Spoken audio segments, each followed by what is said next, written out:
This is a 3D print of my brain and is hiding a secret. We're not in control of our minds.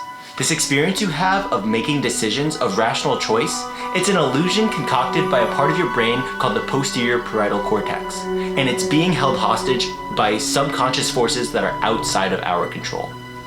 This is the neuroscientific case against free will.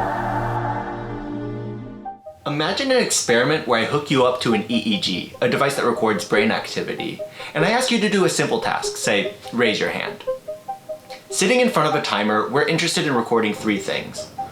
When you make the decision to raise your hand, when your brain activity starts ramping up to do the action, and when you actually raise your hand. What order would you expect these things to happen in? This was the question that the scientist Benjamin Libet tried to answer in the 1980s. And what he would find out would shock everyone. So you might expect that we make the decision to act, and then our brain starts ramping up, something Libet called the readiness potential, and finally we raise our hand. But instead, Libet found that this order is switched. Our unconscious brain is ramping up first, and then we decide to do the action, and only then does our hand go up. Basically, you're not making any choices. Today, neuroscientists like Robert Sapolsky argue that the more we learn about the brain and its functions, the less evidence we have for free will.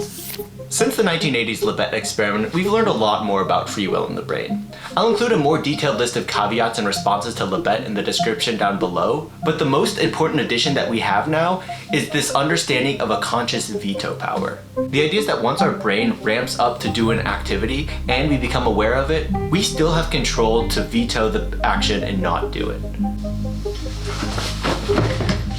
So, we might not have control over what we do, but we may have some choice over what not to do. And maybe that's enough.